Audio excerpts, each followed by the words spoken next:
it's sort of the Wild West in a way, which is both a good thing and a bad thing. So the beautiful thing about the Wild West is it's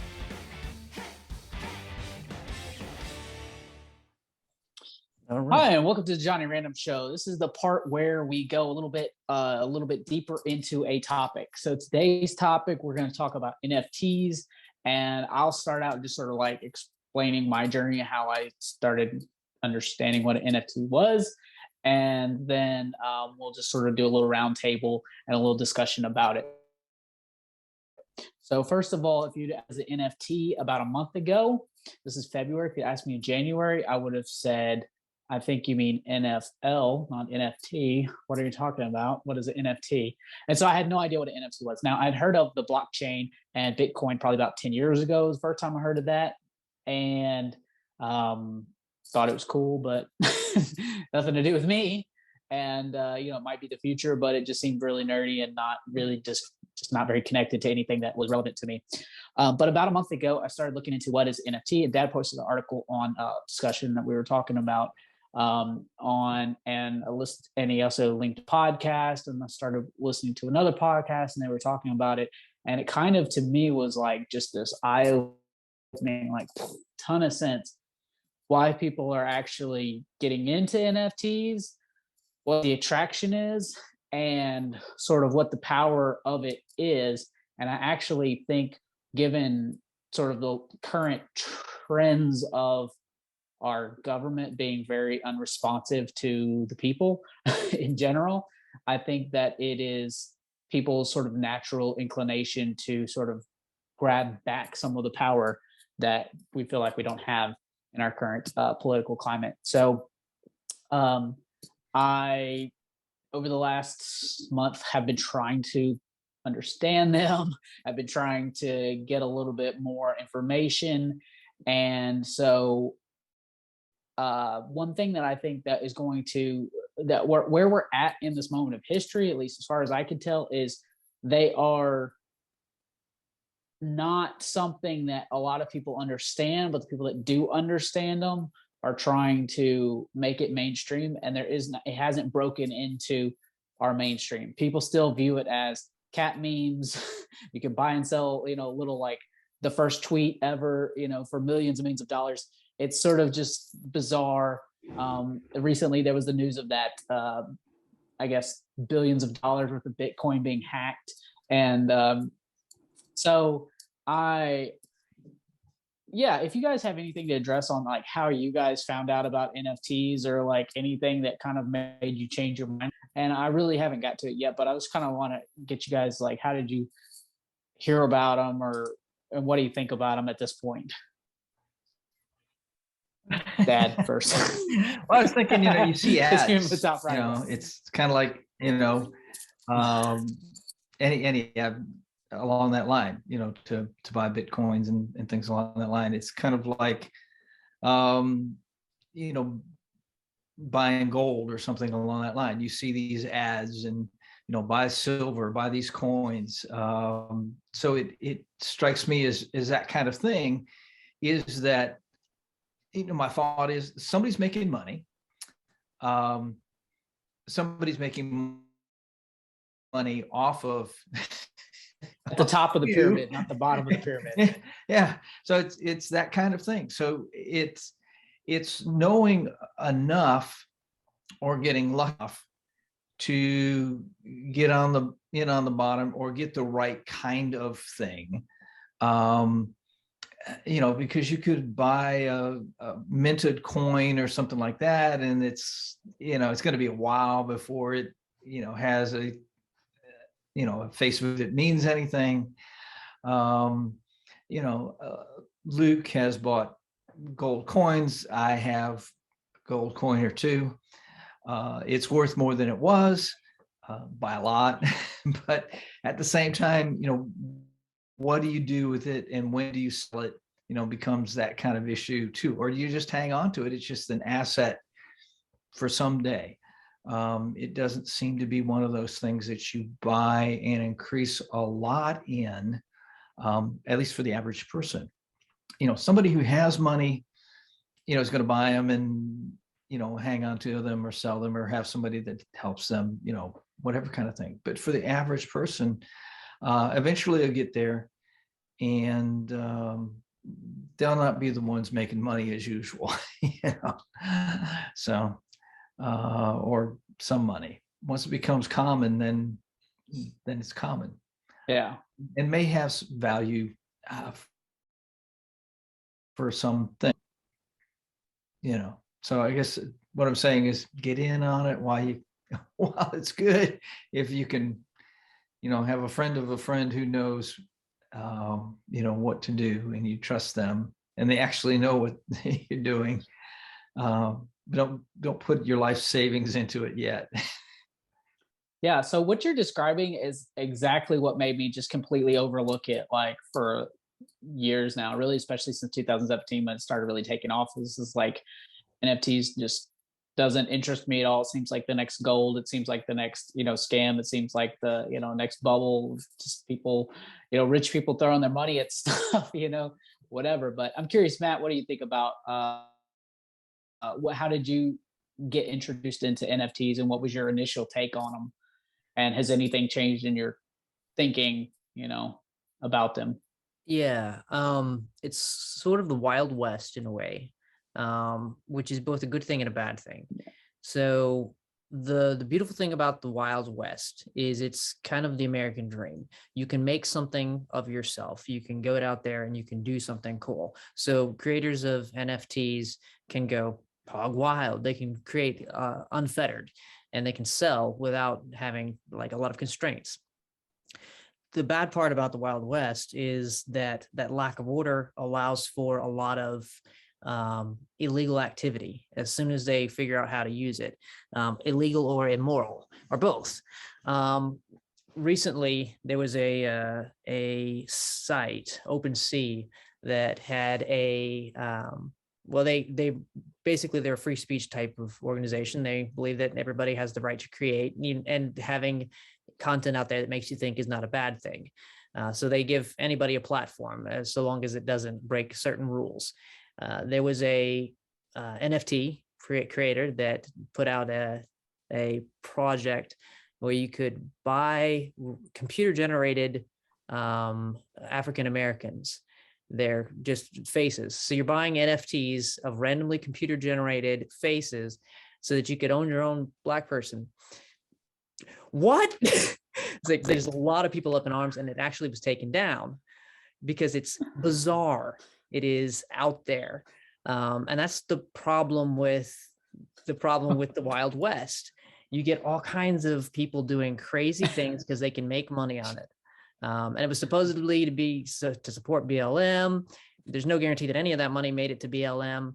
And it's crazy. There's no moderation on this thing, and the lack of control means like whenever you crowdsource control, you don't have enough people interested. And that's the problem with democracy too, is when you crowdsource control, you don't get the right people interested, and not enough of the right people interested. So the only people that have enough interest are the people who have the monetary interest that can use it to, abuse it and to make money, to get power over other people.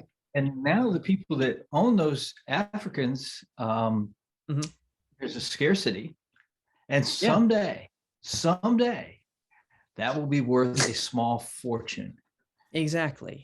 We missed our chance. Exactly. So we're all going to jail for having said that. We're going to be banished forever and ever. But that's meta slave or meta. That's I don't remember what it was. Meta something or other. But yeah, you could have your very meta slavery. It was meta something. I can't recall anymore. But yeah. So these things exist. So they're weird. They're out there. And that's a problem with I feel like the market as it stands. Like, it's a great thing, but at some point the chaos is going to cause people to call for government to step in, at which point anything good of it's going to, and unique about it's going to go away as well. So I don't know where it stands as far as the future goes. There's a lot of uncertainty. Nobody does. Yeah. So well, so I was just going to say, are we going to move on from that, or No, I was going to say, so I totally everything you guys have laid out is exactly what I've always thought about NFTs and how and Bitcoin and all these sort of things. But there was something that changed my mind when I realized, when I watched a video on what a can be, now currently are, because currently it's just like digital art, it's those, you know, graphics, you can, you know, computer generated stuff, you can do NFT music, you can do art, you can sell it as a, like I know a guy who sold a token which people could have and buy, but it also got them access to like a ticket to an event, and you had, you know, one-on-ones with a speaker or whatever. And so basically it was a way to sort of like use it as like a marketing thing. And so it was trying to legitimize it, but none of that really, you know, it is the Wild West. But I think that the underlying technology, blockchain, is basically the equivalent, and NFTs are social media. In the early days of social media, it was just a bunch of 14-year-olds on MySpace, you know, like putting the background in, put a little music, you know, whatever, having like, you know, kind of all this different, like, you know, when you go to my page, you got my top 8 friends, and then you got my music playing in the background. And that was social media when it first started. It was not useful or practical to anybody. But at some point there was like a switch where there's so many people on Facebook, and now every legitimate company has a Facebook page, an Instagram page. They're trying to market it through there. They're selling ads on there. It became, we spend so much time, maybe not you and I personally, but like so many people spend so much time on TikTok, on all these different Snapchat, on all these different apps, and it takes it's moved our entire culture in a different direction, and we're so connected in how we get information. And we'll talk about later on, or maybe earlier, depending on which way you watch this video, with the Olympics and viewership. And I think a lot of that, just people don't consume, they don't just turn on the TV and watch the TV anymore. You turn on Netflix and you stream exactly what you want to see when you want to see it. You're on your phone and you see a clip of something, and that's all you want to see, is a clip of, show me the highlight reel of what happened in the Olympics. That's how I want to consume the Olympics. I want to see they, you know, she did this double corkscrew, back screw, you know, flip, whatever. That's what I want to see. I don't want to watch the whole performance. I don't care about the whole performance. You know, I'm not tuning in to watch the Olympics to watch the whole entire thing. It's not an experience where it used to be an experience to sit on the couch and everybody sit down and watch, you know, skating and stuff like that. That's just not our modern world as much as it used to be. And so, and I think a lot of that has to do with social media. There's sort of a shift in our thing. So all that's the build up to say, I think NFTs, the thing about an NFT, if you mint like the deed to your house and the deed to your car, and you mint certain things, like a table or a piece of art or something, and you know, you want to sell on Amazon or whatever, there'll be a store where you can go on that store and you can buy that, and it's now your own, you own it, and you know, it can get sent to you, or you can buy a car, you can buy and sell your house. That instantaneous transfer of funds that is decentralized from the banks and from how our government, because so I let me back this up a little bit. Kind of what changed my mind a little bit on all of this is that when 2008, a lot of people sort of saw the stock market collapsing and said, you know, this is, you know, you know, just destroying, you know, housing values and all this stuff. And a lot of people lost a lot of confidence in our market in general. And then you had all this quantitative easing and all this money pumped into the system, and people saying, man, you know, that didn't, you know, the $1 trillion and all this kind of stuff, all this backlash with the Tea Party and people crying out. And then nothing changed in our society. And the rich continue to get richer, because when these companies put, you know, the Federal Reserve puts money into these 50 banks, those 50 banks invest in, because that's the only way you can get money into the economy, and invest in things that are publicly traded, on the stock market, those companies get this big infusion of cash. They say, wow, we look really good on our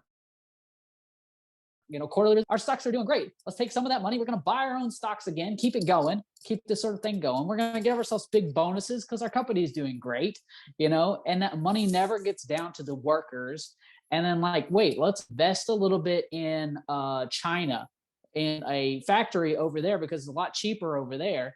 And then, so we didn't create any American jobs. We didn't create any economic value in the United States. We created value overseas, and these people got all these big bonuses. And what did they do? A lot of times they reinvested in their company or in other parts of the stock market. And so none of this money that's just like millions of dollars, it probably did create several jobs, but not nearly as much as I think that was billed to make. And when people looked at that sort of post 2008, looking back, goes, where did all that money go? I mean, where did that money go? We didn't do this before 2008, sort of quantitative easing. Now we're doing all this quantitative easing, and you've got these super rich mega corporations that have more net worth than entire countries around the world.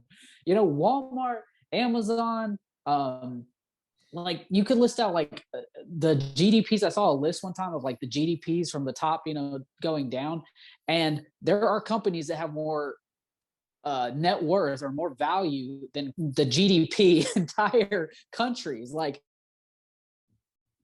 the world, and representing millions of people living in those places.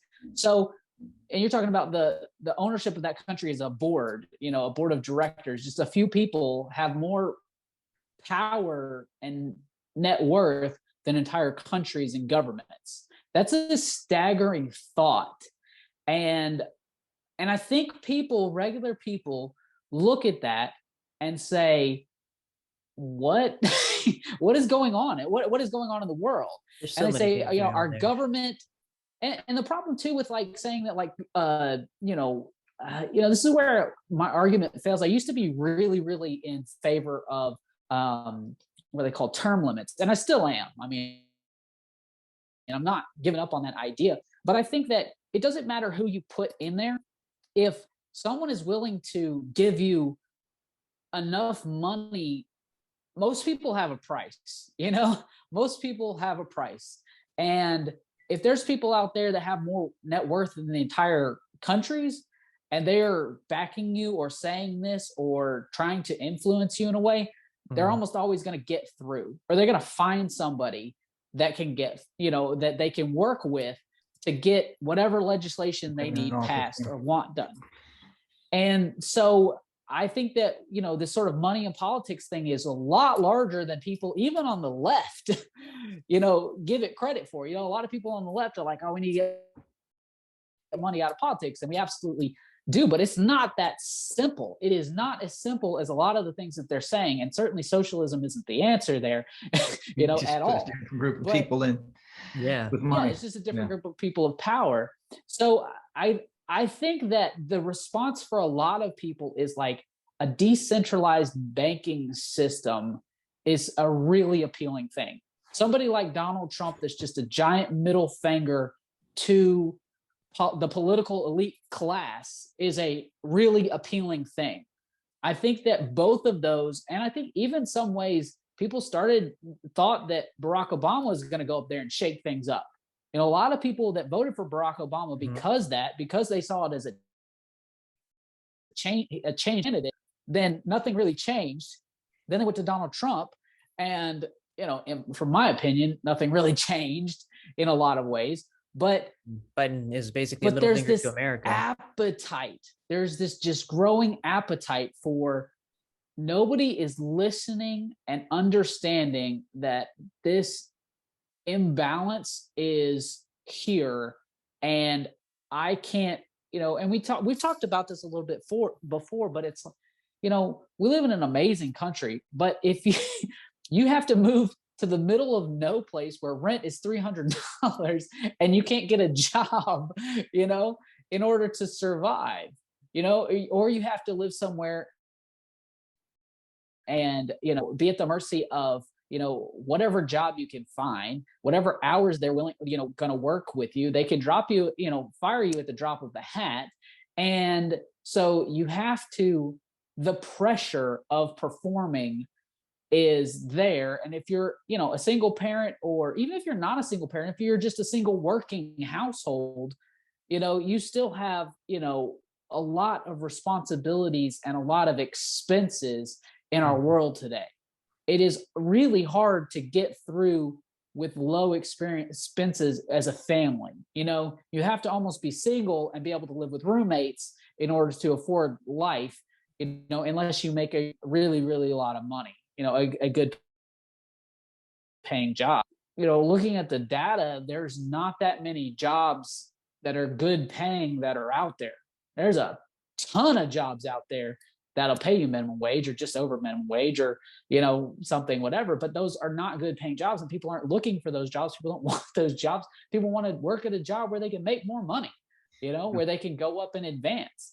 And so yeah, I talked for a long time. I'll let you guys jump in if you have anything, or else I'll keep going. Well, I mean, there is this wanting to take control over your lives, and that transition maybe into the truck convoy and that kind of thing, and the fact that it is supposed to come this direction, supposed to have our own truck convoy. Of course, we've seen some of that already here in the States, but they're going through it in Canada, and of course the government's coming down on them, and you wonder how long it'll be before it's kind of like China coming down on them, as far as how ruthless they'll get. I mean, they of course are trying to break it by weld them into terrorists and not allowing them to get gas, and arresting people and doing things like that. But you wonder how, if it lasts longer, what will that Canadian government, liberal Canadian government, supposedly, do to them, and a political protest. I mean, that's what it is. It's a political protest. It's against the government and government mandates. And people feel that they are not being represented in their government, and they're trying to take and make the government change. And so it's the same thing. It's that, or it's just being able to control your own destiny. And I think that's where NFTs come in strong, because so here's the appeal. If I own the property deed to my house and I can sell it to you, and that transaction is instantaneous, I don't need a bank, I don't need lawyers, I don't need all of these, somebody to go file it down at the courthouse under blah blah blah blah blah, because it's all recorded publicly on the blockchain.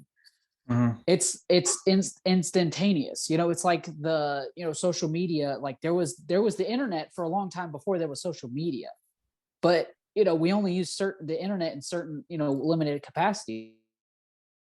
I feel like we're at blockchain has existed since 2009, 10, something like that. I don't know, it's been around a long time, but now NFTs are kind of like, wait, I can mint stuff on the blockchain, which means that I own it, that shows that I own it, and now I don't need a bank for something. I don't need this government that just spends all this money and sends all their money. It's like the whole Robinhood thing. Like people, everybody was trying to short sell AMC stock, and all these guys, were like, well, I'm not going to let you get away with this. I'm going to invest in it so that your short runs out. And then the short runs out, the company loses, the investors lose a bunch of money, all up in arms, because, didn't do that, whatever they wanted them to. Yeah, there it was. Well, people figured out how to break the chain, the ability of somebody who has the means to control. Mm-hmm. And the same way with buying a house. We bought a house this year, and that's my timer for 22 minutes. That gives just some idea. Yeah. You sign papers, and you have to have title insurance, and you have to have this, and and it's like nitpicking you to death because somebody got cheated 50 years ago in some deal.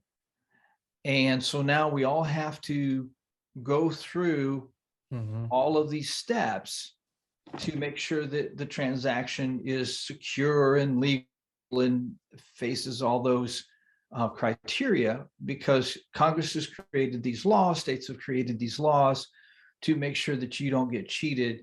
But everybody's got their hand in there, you know,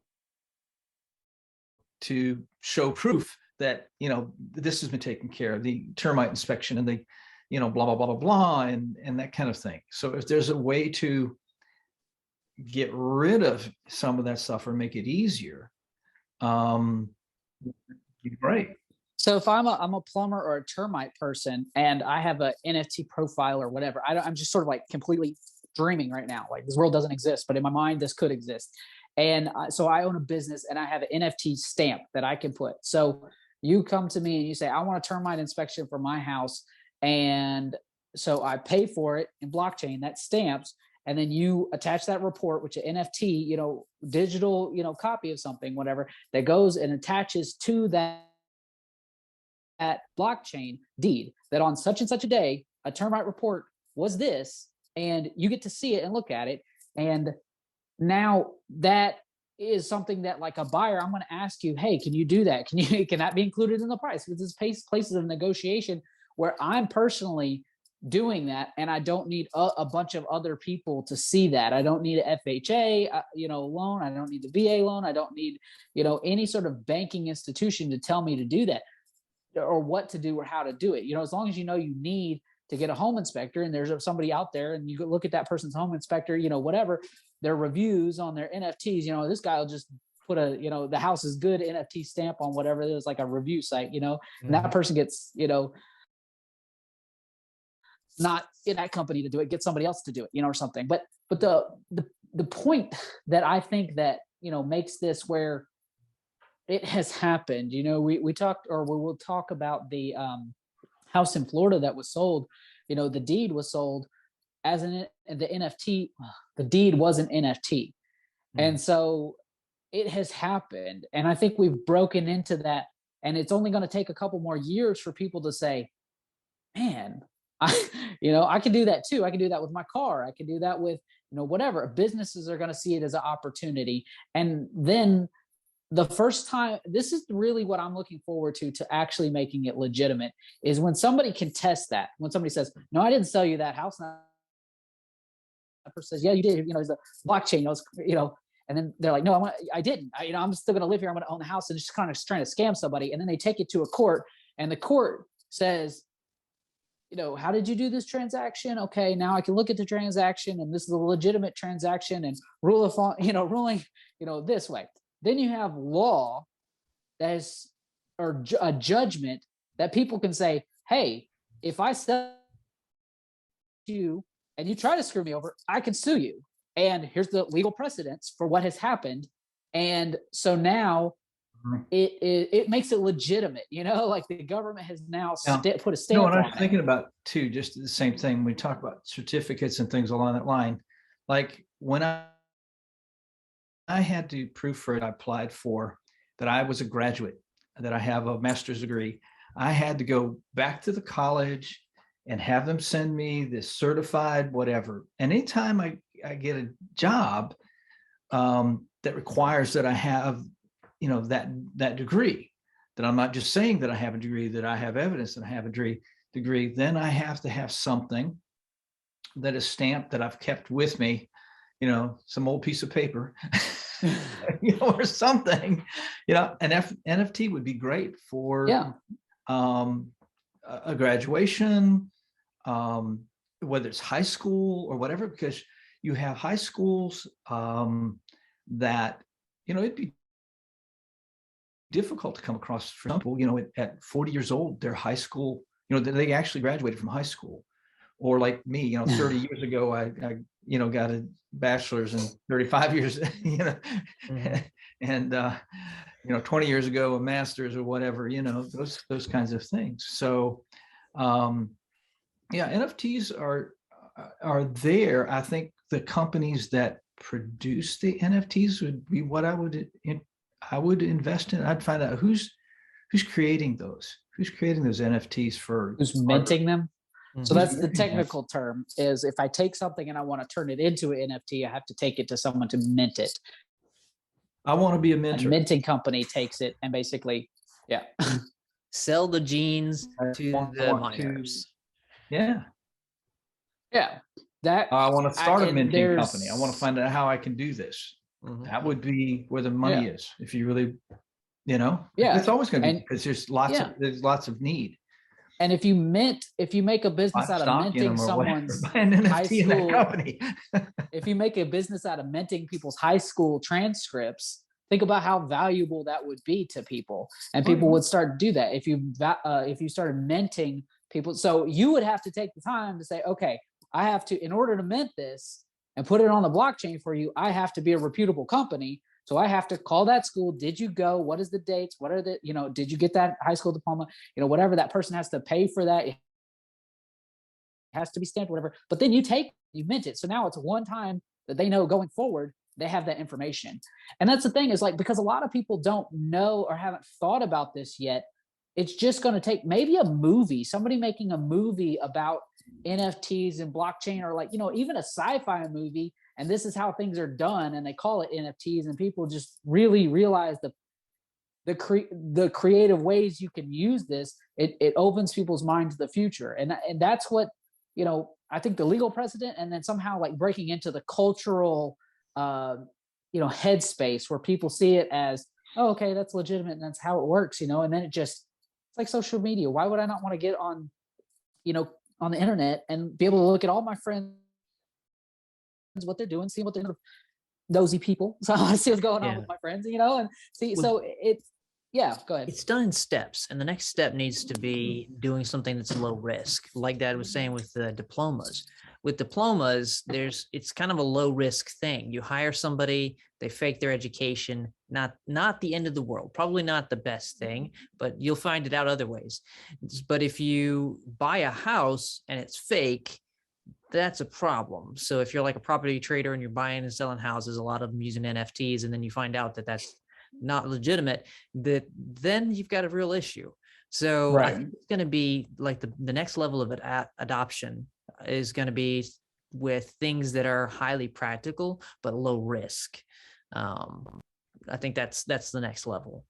So we need to find a law firm that specializes in cryptocurrencies and NFTs and invest in that company, those lawyers, and work with them and see what they're, how are they defending people that are, or prosecuting the fakes, the fraud, the NFT company that says that, oh, I'll make your house into an NFT, whatever, and they fraud somebody because they didn't do their due diligence or whatever, that is also interesting place, to look at. But I think that is where, in my mind, the inevitable future, because like I said, I think that a lot of this came down to me as like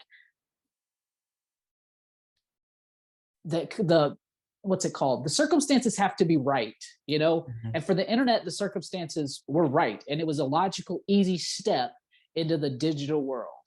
And computers made everybody's lives so much easier. Every workplace has a computer. All these forms went from paper to wireless, went from paper to computer stuff. And it took some time. And I think that's what's going to happen with NFTs. It's going to take time to transition into this, but it's the logical future.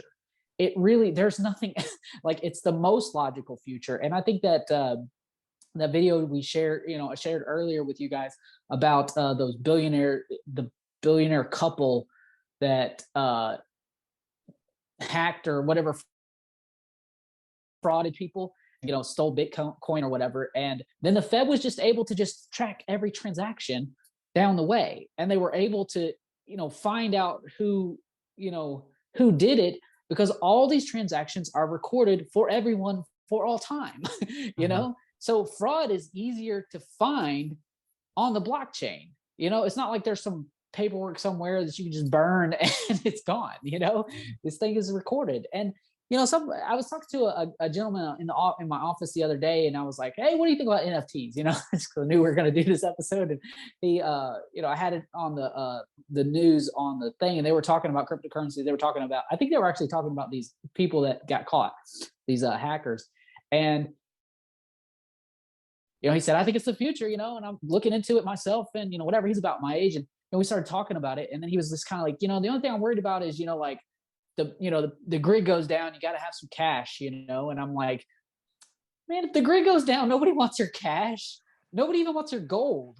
All you want is ammunition and food. The grid goes down. I mean, if you're talking about, and the thing about it too is like, if the grid goes down and then it comes back up and civilization comes back up, your cash is going to be relatively worthless, because whoever is in charge after everything comes back up or whatever, they will be putting their own currency probably into. Oh, my wife is calling me. I was wondering why your video just went blank. Yeah. Did you turn off your Wi-Fi, by the way? Did I what? Turn off your Wi-Fi so it just went to data? Did I turn off my wife? Wi-Fi. Oh, Wi-Fi. Don't turn your wife off. That's weird. I'm just texting her back. It's like, yeah. While you're doing that, I'm gonna go grab something. I'll be back. Yeah. Okay, we'll edit this part out. For, a while. Yeah. This is a 20 minutes natural break. Yeah. So may have to do some editing, but I don't see us going to anything else at this point. I think we've got into NFTs. And I think we've had some interesting stuff, but I think if we could edit some of it, whack away at it, might get it down to. To be honest, my introduction was the worst of all time. I did not like how it started. The whole thing, I was kind of like, I don't remember where it's going with all this. Well, you spent about 7 minutes rambling. Edit all that out. Just trash. I should have started with you guys. No, but you got us to a chance to think about it and go down that path, a little bit, and think about, how did we get to ourselves personally, and what does it mean? It's almost like you wish you could do this and just see what the main points are that you want, and then re-record 20 minutes of, whatever. But it's interesting. We just had an idea about NFTs for degrees, and how to make that happen? That's a viable business. Can you, 10 degrees of separation or whatever it is? I don't know how many it is, but who do we know that knows who knows somebody else who actually understands, what that is, and can you start a company and get funding for it and hire somebody to go talk to the registrar at Harvard and Yale and be the first university to have we need degrees that are NFTs and a bail team. A bail team. Banker or funding, insurance. Well, not so much in this case, but a accountant, somebody, to keep the accounts, and a lawyer. You got to have those. That's not really, I don't know, in my mind, that totally, like, went to a small business class, whatever, and he's like, you need to have a bail team. You need to have a banker, an accountant, an insurance person, and a lawyer to start a business. Basically, every business needs that. And he broke it down in such a way where it wasn't like you don't just need a banker, but you need a funding source, and you need some way to understand your, like, raising capital needs, like somebody outside that has some ability to speak into your be a part of your group, that's focused on the money and funding sources. And then insurance, you can't do anything without that legal liability coverage. You got to have insurance. And then be a accountant. You have to have somebody that can keep your books, and a lawyer. You got to have that legal coverage. And when I said that, and now I'm thinking about it, you really probably just need a lawyer and somebody who knows how to mint stuff. That just technically know a subject matter expert, and a lawyer that can help you incorporate, can help you, with, when people have questions about the legitimacy of stuff, and do you have it, make sure all of your legal language in your contract of what your services are. Our services are, we offer XYZ, and you got to put that in the context of legal language, where people know that they are good, so to speak, so really just need a lawyer and an SME, in my estimation, because we got the concept, creative concept. What is a SME? Subject matter expert. Oh, like me. Got it. Yeah. Do you know how to mint stuff on the blockchain? Absolutely. I am a skilled metal worker. You are, but kind of skilled and kind of a metal worker. But that's what William. That's what Philip needs to go to school for. How to mint stuff on the blockchain. There you go.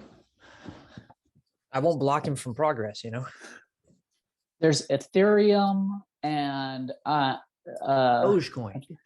I think no, Ethereum is the platform for that if you want to mint something, or a platform that will mint stuff on the blockchain. I think anybody can. You just have to be able to code on the blockchain and know how to do it. You say it's so. It's like you don't need to go to a company that makes websites. You just need to buy a domain name. I don't know how to do that stuff. I don't, but from somebody like me, I would say I need somebody who knows how to make a website. I don't know how to make a website, but I know it can be done. That's kind of like the thing. And there's not like a certain, just like a one group of person that knows how to do it. It's just somebody that knows how to, write HTML or whatever Java things, mumble. I don't know. Anyway, mumble. Clearly, you guys know more than I do, but anyway. Yeah, you got to get a secure socket layer though, too. All these important things that you have to know what you're doing with. So you got to be a subject matter expert, like me. Yeah. Now we're back around to that. So, are you still recording? Yes, I never stopped. Okay, so we can cut back in, and then I'll just sort of like do a wrap up on let me recap real quick. We talked about how we got into it, what we think the capabilities of it are, and then sort of maybe like future, whatever, like predicting the future. Because I like these. I like predicting the future. So we could try to and maybe projecting distant future. Since if you see the power of it, then what do you think that the implications are? So we'll just stop. Okay. All right. So we took a little break there, and now we're back. We're going to wrap up this part of the episode with just sort of talking about what we think the future implications could be and what the future of NFTs might be. And we did kind of talk about a business idea that we had, which for minting certain things like degrees and transcripts and stuff like that, which is pretty cool. So with all of this in mind, what I'll make my sort of prediction and sort of a timeline, and you guys can agree, disagree, or provide your own. But I think that probably in the next 2 years, maybe 3 to 5, but I think in the next 2 years, we'll start seeing more people buying and selling houses. So that's already a thing. There's already a company out there. I think Proxy, is that what it was, Matt? Sounds right. That Proppy makes frozen. Proppy, something like that. Yeah, that they're buying real estate right now using NFTs. And then, that will continue to happen. There'll be other things in the next 2 years that make this into something. And then somebody in Hollywood in probably 3 years from now will make a movie. It's already I'm predicting 2 years, but whatever that, about NFTs and making it very real, and people and breaking it down in a way people can understand. And then it starts becoming a part of the mainstream. I can't think of a parallel with social media, but I feel like there was a point, at least, I want to say 2007. I remember when I was still on MySpace from like 2004, and I refused to get a Facebook because, you know, it was like back then it was like Facebook team or team MySpace. And I was like, oh, MySpace is better. And, you know, and then all of a sudden everybody had a Facebook. Like your grandma had a Facebook. Like, and it was like, wait, what? Everybody? This is like mainstream, you know? And then it seemed like everybody had all sorts of forms. I mean, there's Twitter all of a sudden, there was all these things after that. And then we lived in a different world from then on. And so I think that something like that is going to happen with a lot of NFTs. And then it's going to be like,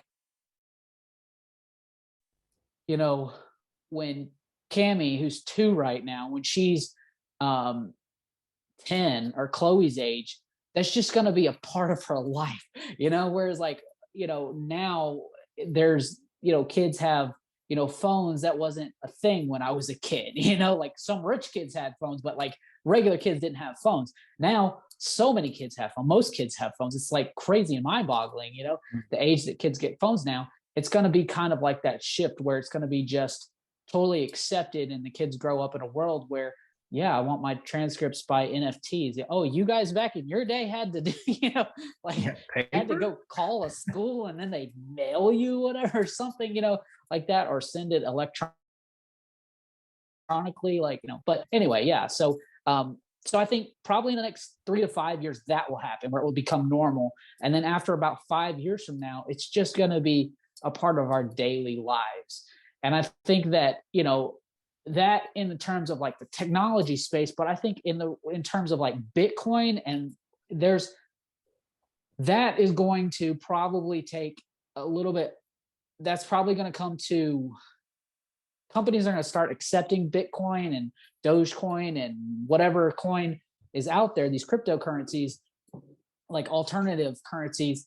And they're like as kiosk, you know, there's going to be a little kiosk. You can stick your chip in, you know, whatever for the bank, or you can, you know, Venmo, you know, you can Venmo everything. But then there's also going to be like a kiosk and you can put in like a key for, you know, whatever for your Dogecoin or Bitcoin or whatever. And then that's going to make that, I don't think it's ever going to replace the dollar. I really don't. But I think as a competitor, I think it makes the dollar better. And I think it's one of the things that you sent, Dad, is how, you know, talking about how banks used to take, you know, you stick your card into the grocery store and then a week later they would actually send that money, you know, it'd be pending for a week. And then they'd actually send that money to the grocery store. But because they could only keep it 24 hours, they'd send it from this bank to another bank, to another bank, to another bank, to another bank, and then finally send it to the grocery store. And the reason is because, you know, they send it to that bank and that bank could keep it overnight, collect the interest. And then that next bank could keep, you know, and then they'd send it on. Then that next bank could keep it overnight, collect the interest, send it to the next bank, collect the interest overnight, then send it to the grocery store after about a week. Because that's like, you know, after a week, it's like, you got to pay this store. I don't want it pending on my bank account forever, you know. But then cryptocurrencies came along and the transactions were like that, boom. And now you had a competitor. And now pretty much banks will transfer it in two or 3 days, will transfer that, because they can't justify anymore, because there's a competitor that is instantaneous and people want their money to go through. They don't want it sitting there. It's inconvenient to have stuff because you got all these things. I remember account like sitting there and there's a bunch of things pending, and then all of a sudden they all come out on the same day, and I've overdrafted because I'm trying to mentally think, okay, I did that, I've spent this over there, and then whatever is pending, it's not even showing up, you know, and it's really inconvenient. And I haven't overdrafted because of that, because the transactions are a lot faster. You can see that instantaneous, or not instantaneous any like now, but I think that will only get cash and get banks to do better. And I think if we move into a world where cryptocurrencies are a competitor to the US dollar, you know, which is basically the gold standard. UPS being a competitor to the Postal Service, yeah, makes it all better. And so, you know, that's my take on cryptocurrencies and NFTs and the future. And I think in probably about 5 years, it'll all be very, very normal. But in the next 2 years, there'll be something that kind of makes it a little bit more mainstream. So I think in yeah, what do you principle, your guys? illustration was right. There was a detail that was wrong. You were attributing it to, a later cause. So actually, PayPal would have been the catalyst that caused this speed up of the banks. PayPal and all of those alternate ways to transfer money. People got used to, like, there's no logical reason why it should take, 5 days to process. But the banks were banking on people not realizing that. So they were trying to hang on to the money as long as they could, basically. But once PayPal was like, no, we're going to make this happen faster, then people get used to, hey, this can happen fast. And then if you give out the automatic check cashing where your check goes in instantaneously, electronically, and things like that, and they couldn't maintain the rules, is really what it comes down to. Because they've been able to transfer money that quickly since the 80s. So yeah, but you're in principle, you're absolutely right. Yeah. I think you already critiqued my timeline. You said that you think Hollywood is going to come out with a movie in next year. A year and a half would be the release, but yeah, it'll be on the horizon in a year. That any prognostications? Prophecies? Yeah.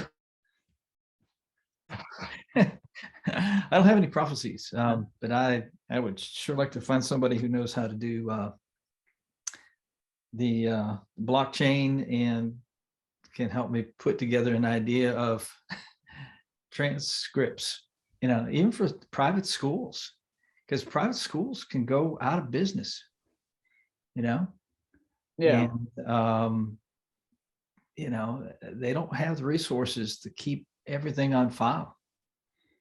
Oh, this is something I wanted to mention earlier, and I think I started to say it, and then we may have been right before the break, but something about if the whole world were to collapse, right, and then money would be not worth it. The thing that is interesting to a blockchain is that if there's one computer in Africa that still works and the rest of the world is nuking itself, like nuclear entire war, and then sort of civilization comes back, and then somebody plugs up that computer to another computer, you have your cryptocurrency back because all the transactions are recorded of all time. So you don't lose your money if the grid goes down. You just lose access to it. That's the problem, there. But if the bank goes down, you lose access to your money right now. Power goes down at the bank, or somebody nukes your bank, you lose that access time in theory, So I think it's even more secure than a bank, and sort of the decentralized aspect of it. And the fact that security, I think the movie should be something about how the world went into nuclear war or some sort of war, but then this person is able to get their, thing. It could even be like a side sub thing, like, like the war is over and he comes back, this future war, whatever, and he pulls up his account and is like, oh, there's my blockchain from 2021, something silly like that. But it's like, wait, whoa, that's how it works, and people start realizing like, oh, okay, that's pretty secure. That's more secure than a lot of other things that you can do. And so I think that's the power of it. And I don't think, even though a couple months since November, Bitcoin has lost like 30 something percent of its value, which is a huge hit. So if you're trying to get into Bitcoin, now is a good time, because it just fell off. But the fact is, it's probably going to go back up, in value. The only thing that, one other thing too about the, comparing it to the gold rush, I watched Dave Ramsey. I like Dave Ramsey, and so I always want to get his take on money things. He talks about Bitcoin, and he talks about it like it's a gold rush. Everybody wanted to do it, and it was exciting. He talked about, you go to these meetings, of he talked about when he was at a timeshare meeting, and it's like you make part of the big thing, and it's like anything that gets your heart, oh, I'm gonna make money off of this, he's like, just avoid it. It's not, like, get rich doesn't exist. It's not real, and it might exist for some people sometimes, but it usually comes crashing down in a big way, you know. And so I thought that was an interesting take on Bitcoin, but I think that that's, anybody would have said that about the internet, you know, and, you know, buying and selling stuff on eBay when it first, you know, thing is like these millionaires on eBay that made all this money buying and selling, you know, buying something online for $10 and selling it for $20. They buy in bulk and they ship it across, you know, whatever. And these people are making, things always get messed up. somebody it when you get the worked out. short-termers in there. Do what? Things always get messed up when you get the short-termers in there. Whenever people are in there for the get rich quick. Yeah, when people are there for the get rich thing, that's when it goes bad. And I'm not in Bitcoin for the get rich. I'm not in NFTs for the get rich. I'm not into cryptos at all. And anything with blockchain for get rich, I'm in it for the idea that this is a natural part of the future. You know, it's like I'm into websites, not because I want to use that website to buy stuff on eBay and sell it on eBay and make $1 million. I'm into NFTs because I see the power of what the internet could do for companies and their websites and their, you know, marketing and things like that, you know, and somebody that would look at it like that. So that's a lot of the other thoughts that I want to throw into this that I got off track in the past. So I just montaged them into a all right. Anybody else? Any final thoughts? No. One thing to note about Bitcoin and any type of blockchain is that it is really bad for privacy. With cash, you can trade hands and things like that, and banks inventory serial numbers of the, you know, of the money that they get, and it's getting to be more and more of something that the government can tap into. But as far as security goes, blockchain is the worst. Everything is designed intentionally to be public. So there are advantages to that, but there are also disadvantages. Anything that you buy is tracked through blockchain. So that's the one thing that I would say needs to be a big caveat in your mind. Just like with the internet. With the internet, a lot of people early on were like, oh, I'm just going to put this information out there. It'll be, you know, just private. Nothing you put on the internet is private by nature. It will eventually come out if there's not somebody who has enough desire to do it. So do you have any Bitcoin or NFTs or anything like that? Because I'm just curious, are you speaking from like experience, or are you speaking from just like principle? From the design of blockchain itself. Blockchain is designed to be somewhat public. And because as you said earlier, it helps there's with tracking down how fraud. Blockchain works is there's like a private inbox and a public inbox. And so nobody can see how much money you have. You put money into like a mailbox is how they described it. And then that opens up, and then that person takes that thing, that exchange happens. That is what's recorded on the blockchain. Your wallet is like, or with your cryptocurrencies or whatever, is a separate thing that is not on the blockchain. So how much money you have is recorded in different transactions that you have access to those things. So I think that there's talking more about two different things. Privacy. Okay, so I'm not talking about what you were saying. So because the thing about it it made it sound like you were saying it was like the most hackable thing. Hackable? No, I'm not talking about hackable. I'm talking about privacy.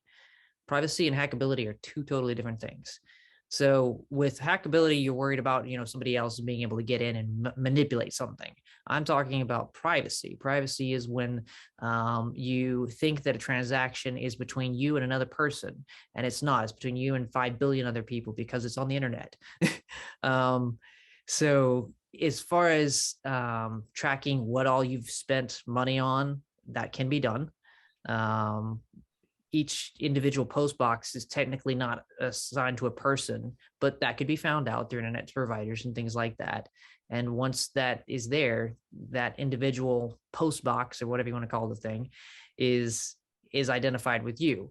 So privacy is inherently really easy to, again, if somebody wants that information, they can find out what all you've bought and what all money's traded hands to whom, which helps with bringing down fraud. and also, government to state.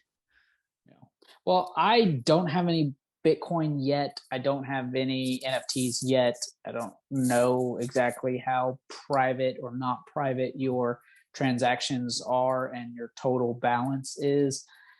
But I don't think, I could be totally wrong, but I don't think it's as easy to find that information as you think. Mm-hmm. And if it is, I feel like it's more of like anybody can Google your address, well, can Google you, find your address, probably fairly simple, or your address is on paperwork at a doctor's office and somebody could see it and go, I want to know where they live, and they can Google images of the outside of your house. So they get an idea of like, oh, you live in a fancy house, or oh, you live in, a dump. That's not, whatever. But so they can get a sense of your condition or whatever, but they can't see the inside of your house, if that makes sense. That's how I think about it. Unless you have, I can't do it. It's your kid, right? Yeah, which has happened, right? With what was the doorbell? Ring, or is it Ring? Yeah. Ring got hacked or something. Oh yeah. Somebody in famously, one of our former students at the school, little girl. Crazy. Somebody was talking to a elementary school age child in her room through the camera. That's creepy. That is creepy. Yeah. Yeah. Yeah. And I knew that Amazon Echo had a problem where somebody was able to tap in and listen to every conversation was being recorded kind of situation. So yeah, these things are creepy, but that's kind of what I'm saying is that there is some security in knowing that everybody has a record of all transactions, but that also makes it much more accessible and therefore easy to hack in a way, as far as to find out whose box is whose. And for that, I would refer you to Snowden's comments on that. You can find them on YouTube if you look up Snowden and Bitcoin and privacy. So yeah, I'd be interested. My last thought was, it seems like with every part or iteration of technology, there's a trade-off with privacy, right? And exactly. so it's how much can do you want it to remember your password so you don't have to type it in every time? That's a convenience, but it also makes you more hackable, So, there's that trade-off. And I think in a lot of ways in our life. So, what is our tolerance as a civilization for these things? So I don't know, yet to be seen. So, all right, well, we're going to wrap that up and call that an episode or an in-depth dives on NFTs. I hope you catch the rest of the show, which is the Week in Review this week. And thank you so much. Bye.